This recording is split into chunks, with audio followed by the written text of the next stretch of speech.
Assalamu alaikum ya talib. Bienvenue à toi, cher étudiant, chère étudiante, pour une nouvelle question que nous allons traiter dans le fiqh pour les femmes.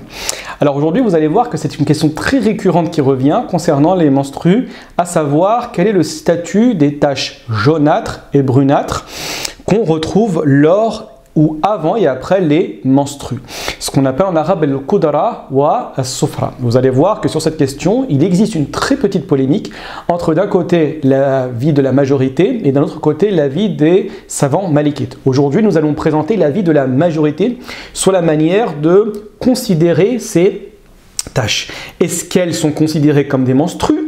Est-ce qu'elles ne sont pas considérées comme ces menstrues? Et que faire lorsque nous voyons ces traces après la réalisation des grandes ablutions ou après l'apparition des signes de la fin des menstrues, principalement les deux, donc al-qassatul bayda, les sécrétions blanchâtres, mais également l'arrêt des écoulements sanguins.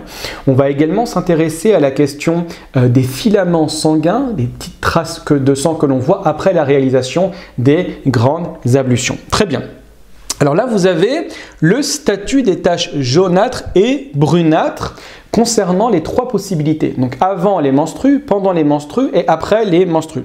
Vous voyez avant les menstrues, pas d'incidence, et je vais expliquer à quoi cela fait référence. Pendant les menstrues, c'est considéré comme des menstrues, et ensuite après les menstrues, il n'y a pas d'incidence. La règle que vous devez garder en tête pour pouvoir bien comprendre ces questions-là, c'est que ces taches, donc les taches jaunâtres et brunâtres, vont prendre le statut juridique de l'état dans lequel la femme se trouve. Très important ce que je viens de dire. En d'autres termes, si la femme est pure, et quand je dis pure, faites attention, comprenez cela au niveau juridique, c'est-à-dire qu'elle a la légitimité de réaliser certaines adorations. À ce moment-là, ces taches-là n'ont aucun effet juridique. À partir de ce moment-là, si la femme prie, elle voit ces traces de sang, ce ne sont pas considérées comme des menstrues, donc elle continue à prier. En aucun cas, elle va arrêter la prière. Dès lors que la femme se trouve dans un état de janab, donc dans une impureté rituelle, où la femme ne prie pas, ne jeûne pas, etc. Ces traces de sang sont considérées comme une impureté, tout simplement. Et par la suite, dès que la femme voit la fin de ses menstrues, elle voit les sécrétions blanchâtres ou l'arrêt des écoulements sanguins, à partir de ce moment-là, elle retrouve de nouvelles traces, donc des traces jaunâtres et brunâtres, elle considère que ces traces n'ont aucun effet juridique. Et à partir de ce moment-là, elle ne recommencera pas ses grandes ablutions et elle poursuit la prière.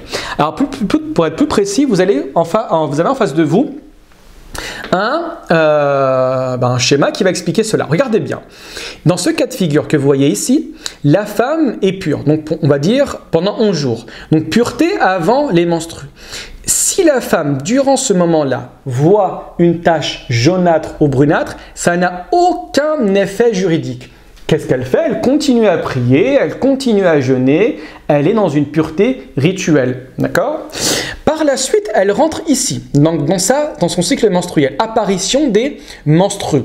Et quand on dit apparition des menstrues, barakallahu fikoum, c'est un écoulement sanguin, ce ne sont pas des traces. Il faut que le sang coule et la femme connaît comment cela se passe, d'accord, tout simplement.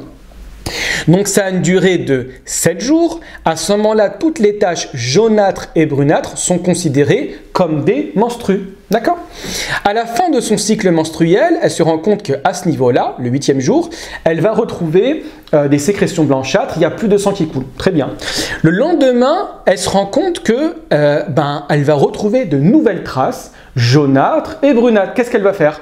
Elle est après les menstrues, elle a réalisé les grandes ablutions, il y a eu l'apparition de l'indicateur de la fin des menstrues, al-qassatul bayda wa inqita' dam, donc les sécrétions blanchâtres et l'arrêt des écoulements sanguins, ça n'aura aucun effet. Elle continue à prier, elle ne recommencera absolument pas les ablutions. Et vous allez voir que cette distinction entre les trois états est principalement prise d'un hadith dans le Bukhari, le hadith de Atiyya, où cette dernière va dire nous considérions les traces jaunâtres et brunâtres comme rien du tout. D'accord? Comme c'est présent dans le Bukhari, vous avez une variante qui dit après les menstrues. Et donc les savants, en se basant sur ce hadith-là, ont mis en place la règle que vous avez en face de vous. D'accord? En espérant avoir été clair. Barakallahu fikum. Très bien, poursuivons maintenant. Maintenant, la question des filaments sanguins et les légères traces. C'est exactement la même chose que les taches jaunâtres et brunâtres. Si c'est avant les menstrues, pas d'effet juridique. Si c'est après les menstrues, pas d'effet juridique. Donc le cas est similaire.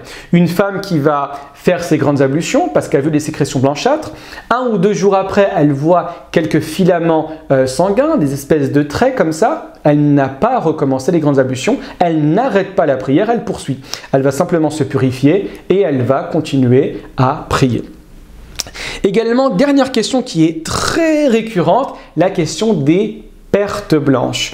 Alors ici, vous avez un long débat. Nous, l'avis que nous prenons, et c'est également un avis qui est partagé par de nombreux enseignants et de nombreux professeurs, c'est que c'est considéré comme pur.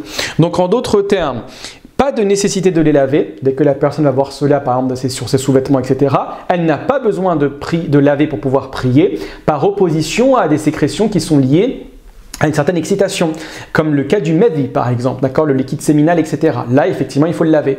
Mais les sécrétions, les pertes blanches n'ont aucun effet juridique. Et également, elles n'annulent pas les ablutions. Donc, ce n'est pas la peine de vérifier avant de réalisation des ablutions ou avant la réalisation de la prière pour voir si on a rompu les ablutions ou pas. Pourquoi? Parce qu'elles n'annulent pas les ablutions concernant les pertes blanches. Ce sont simplement des sécrétions naturelles. Voilà, nous sommes arrivés à la fin de l'explication de cette vidéo en espérant qu'elle a été claire. Barakallahu fikum, wassalamu alaikum wa rahmatullahi wa barakatuh.